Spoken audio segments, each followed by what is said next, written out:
Good morning. What I'd like to do this morning is just kind of walk through what I have to do every morning for the cows, calves.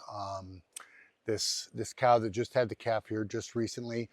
Just kind of the process that I have to do every morning, getting food to them, water to them, ensuring that they're all in good health and condition, and just taking care of them as a whole. All right, let's get to work. All right, first thing I'm going to do is check on this mama right here. She's the one that just had that calf. You can see our baby right over there in the corner laying down. Of course, she's not in the straw, of course. Nonetheless, we got to check on mama, make sure she's doing all right, make sure she's got plenty of water. Typically what I will do, because she is a little bit young and because of the cold and the body's requirements to feed the baby and that kind of thing, is I will give her some pellets. It's kind of a sweet feed pellet mix. So I'll give her a little bit of that, help her, just help her, give her a little boost in energy, make sure she's got plenty of milk coming in and that her body needs are taken care of. So I keep all the pellets and that kind of thing in this bucket, trash can. That's what we use. Try to keep in the trash can because otherwise coons will get into it, or skunks or whatever. They love this stuff. So she's got a little bucket right there. You can see she moved right over to that bucket. So we'll reach through and grab that bucket. Make sure you put that back, otherwise the skunks and stuff will get into it. You can see she likes that. It's not a bunch. I don't know, probably 2-3 pounds. But I'll just give her that. That'll give her a little extra boost. From there, check her water. She's pretty good, but I'm going to add a little bit just to top it off. Time-wise, if I fill it now, it's going to be a couple of minutes. If it gets all the way down to the bottom, first, it could burn up the heater. Second off, it just is more time-consuming that way. I've had to move the pump over here because I'm trying to reach calves over there, and I'm trying to reach the cow over there. So I'm trying to find a happy medium right here. From there, I need to stretch this hose out. And luckily, this isn't going to be a permanent thing. This is, she's only going to be in here about a week, maybe a little bit longer. So it's not, this isn't permanent by any means. And the calves will be out in a couple more weeks as well. So everybody will be back together and they'll all be able to drink from the creek at that point. But as it gets colder, that creek will freeze. So I need to be careful and I need to keep an eye on that as well. While I'm here, she's knocked out most of the hay out of her feeder here, her trough.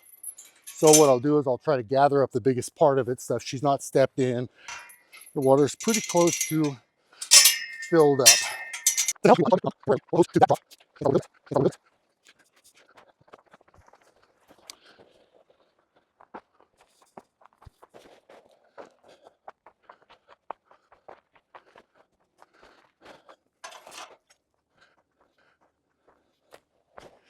I'll stretch this hose over to the other end.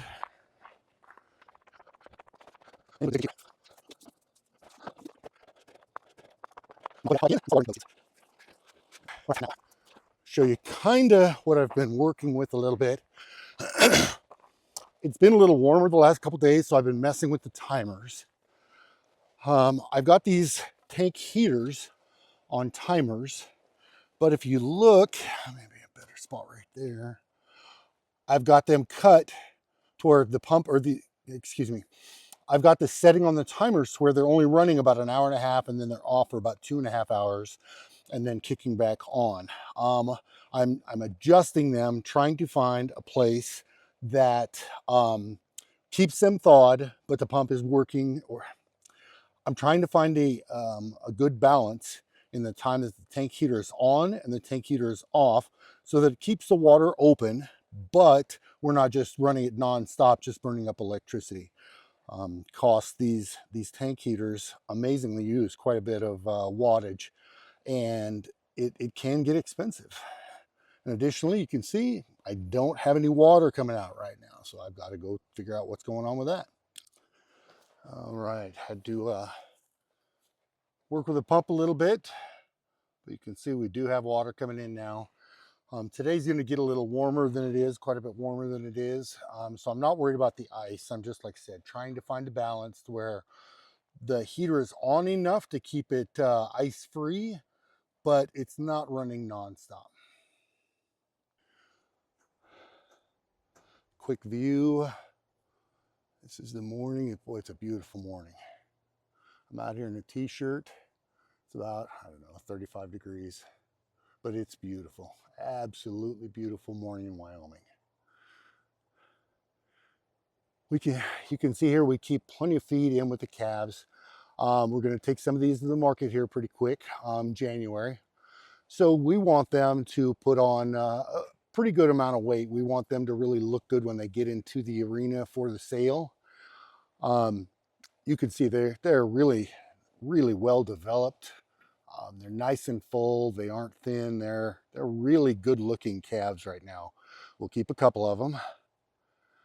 Mostly the heifers, but we'll probably keep one bull calf, add to the existing, and then we'll sell everything else, and that'll pay for that'll pay for the hay right now.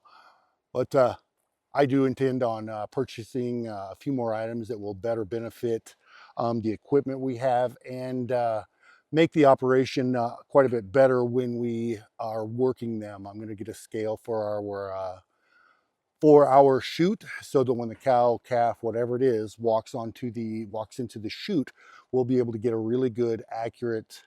Hey, girl. Hi, buddy. How are you? 16-1 coming over to visit. 17-3, 13. Cute little face. Anyway, I'm trying to get a scale so that we have a much better idea of exactly what the cows, the calves weigh. This just helps us as we move through raising them from the time they're born until the time we work them, and periodically as we bring them in to give them like a pour on, which helps with flies and different things like that throughout the summer. That'll be a good indicator on how much weight they're putting on and how quickly they're putting it on. This guy over here, he's like, oh, I'm waiting on the pellets. I know some is coming. So he's just going to hang out right there by the little bucket there. And he's pretty sure that's going to come. The other big ones are back there on the far side right there. They're doing the same thing. We got some other calves just soaking up the sun right over there. There's another small bucket over there for the pellets as well. So that's what I'm going to do next is get some pellets and get these guys taken care of. All right, you can see those guys just soaking in the sun a little bit, enjoying themselves. They obviously are not hungry. They've got food there for them all the time. They're well taken care of. So if they were hungry, they would definitely be over there eating. But they're not. They're just enjoying themselves, soaking up a little sun. Something that's important is always shut those gates. I know I've said that several times, but even if you think you're going to be there only for a few seconds, something will distract you. Something will take you away from what you're doing, and you're going to have to take care of that, and you'll completely forget that gate is not closed. Most of the time, cows will not be looking for an exit. Horses absolutely will be. Hi, buddy. So this is 14-1. I'm not sure why, but he has always just come up to us, rubbed on us, and been really manageable or handleable. I don't know what you would call it. Nonetheless, he is very friendly. Luckily, he's got a really nice build, so we kept him as a little bull calf. Well, that way we get both temperament and conformation. For us, that's really important. We don't want animals that are a pain. We don't want ones that are difficult to handle, manage, whatever. We've done everything we can to make things less stressful for them, and we want them to make things less stressful for us.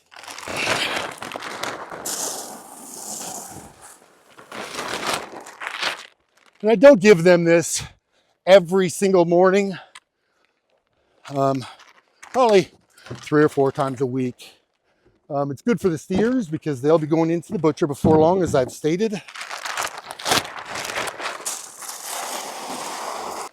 So that's very beneficial as far as the meat product, the marbling. Those having that little extra grain, especially the sweet feed. Sweet feed is it's basically some corn and some other oats, barley. It's got a little molasses mixed in with it, so those things definitely help. And you can see the calves. They some of them are just fine with the hay. Some want the sweet feed. But going back to what I was saying, the marbling in the meat is what's going to be important for us. Someone is purchasing the whole beef. He'll be gone in January, and then the second one, somebody's buying a side of beef, and we'll take the other side of that. So that'll work out really good for both us and the other person. As we get closer, I'll kind of show you what we're looking for with these steers. You're kind of looking for the briskets. You're kind of looking for along the side or any ribs exposed or showing through or anything like that. And you're also looking for like the tail head to look for fat deposits, anything along their back. Their back is going to be where you're going to come with your prime rib and your other roasts along those lines, your tenderloins or your filet mignon, however you want to call it. So these are the things we're looking for to ensure that they've got good marbling. So when they go to the butcher, they're going to be at a really good point for butchering. The customer is going to be very happy and satisfied with the product, and that's going to always bring on good word of mouth and return customers. So this water is just about full. Shut that water off. Something that's important with these pumps, because of the way we're getting water and that kind of thing, is when we're finished watering, we have to pull the hose out of the tank. You wouldn't think that it would be any big deal. The pump is shut off, so on and so forth. But that if that hose is not pulled out, it will literally siphon all the water in the tank back out, back down the hose, and to the pump, right back into the creek. So you spent all this time making sure the water is full, and it will literally siphon all that water back out. So you have to make sure that that hose is pulled out. Additionally, here, obviously, because of the cold, I have to make sure that I drain the hose really well so that it doesn't freeze. Because if it freezes, even with a small plug of ice in there, I won't be able to get water tomorrow. A couple of other things that you always have to kind of consider. I know it's beautiful weather right now. I know that there's no snow on the ground. It may seem kind of silly, but you always want to keep your cord ends up off the ground, tie them off, and that way, if first off, that way if you do get some snow, they're up, they're out of the snow, they're off the ground. Additionally, if it does trip a breaker, each of the cords I always get have a little light in them, so that I can go section to section along these cords and say, okay, I've got power there, so where's the problem? So I can start tracing it back to see where I have power, where I do not. Lastly, you'll see all these corral panels right here. You'll see them up. We're going to be turning the cows out into this area so that they will have access to the creek. Right now, they've just got to the pasture they're in. They've only got the small irrigation ditches, and some of those not yet, but once things start getting cold, they'll freeze solid. So we're going to move them into this area. That way they'll have water in the creek and they won't have to worry about water. Once this cow has been in here for a week, 10 days, we'll just watch the baby. Once her baby is up, able to move around well, get around well, we'll kick her out with the rest of the cows, and she'll just remain with them the rest of the time. After about a total of about a month, we'll kick out all of the calves with the cows, except we'll take the bull off. We'll take the steers, we'll keep those in here. And the bull calves that we're keeping, we'll keep all of them in here so that they don't have access to any of these heifers, these young heifers that we're keeping. We don't want any of these young heifers bred when they're 6, 7 months old. Like her, although she was older, um, they're just not mature enough, and some may take a pregnancy, and it's really difficult and it's hard on the pregnancy. Most times the calf itself won't survive, and many times the heifer will have problems and may not survive as well. So we'll keep all the bull calves, everybody in the corrals throughout until next spring, and then we'll kick them all out, other than of course the steers. But for the time being, keep the bulls and the steers in the corrals. Once we get to that point, all the cows will have access to the creek and full access to this. There's more grass in this area as well. So primary point, keep all your connections up off the ground, and so that you can find them if you do get snow. Additionally, what I was getting at was these panels. We put these panels up. The landowner was a little concerned that when we move the cows out into this section, they may push on these fences where the calves are, or the calves may push on the fences. So we did this to help prevent any damage to the corrals themselves. Calves are being silly. Always make sure that you plug back in your heater. Doesn't do us any good to have a heater in the tank. Hey, babe. Doesn't do us any good to have a heater in the tank and it not plugged in. So plug that back in. Because we're using timers, you have to make sure you reset that timer. There's the baby. So it's about 11 o'clock. Set that. Like I said, the other one's running for about 2 hours. This runs for about an hour and shuts back off. Because the tank was so small, it's not necessary to run this one longer. This morning, there was no ice, nothing like that on here. So I always try to roll the cords up and have everything in a kind of a neat area. We don't want the landowner to view us as an eyesore or something that's going to devalue his property. So I always try to do things where I roll up the water hoses. I take care of his property. I want him to be satisfied with not only the money he's going to get from the pasture, but additionally that not only are we trying to keep the place up, but we're actually trying to make some improvements as we go. All right, the last thing I'm going to do today before I leave to go get a bale of hay for the cows, I brought this. This is typically used for like hot wire, electric fence line. Runs through here. It's non-conductive material. Nonetheless, none of that's really important. What I'm doing is I'm just going to try to get it in this frozen ground here. Reason being, same thing. If it does snow, I want to be able to find the cord. So I'll wrap it through and have that cord right there. If it snows, I'm able to find the cord. Just always trying to look forward to what's happening. Last thing we'll do is we'll just come over here and check on mama, check on baby, make sure they're both doing well. All right, babe, come on. Come on, babe. All right. Give it a little scratch. There she goes. You'll hear mama moo a little bit. She doesn't want us really messing with the babe. Hi, sweetheart. Hi, little girl. Hi there. Hi there. And this, as far as I'm concerned, doesn't hurt us at all. Just give her a little love. Let her get a little used to some of the contact. Hi, babe. Come on. There you go. There you go. Come on. There you go. There you go. All right, mama. There, that's what I'm hoping for. Exactly. She got a little hop in her step this morning. All right, there you go. There you go. That's what we're hoping for. There you go. You're all right, mama. You're okay, babe. You're okay. There we go. So we kind of pushed her over in this little corner over here. Hopefully she'll lay back down on that straw. And you can see mama trying to guide her a little bit. Hey, let's get away from this guy. It's really nice to see she's being a really good mama for this first baby. is exactly what we were kind of hoping for. Let her get over here in this straw. Keep her up off the ground, keep her out of the dirt. So, all right, that's kind of the morning chores right there.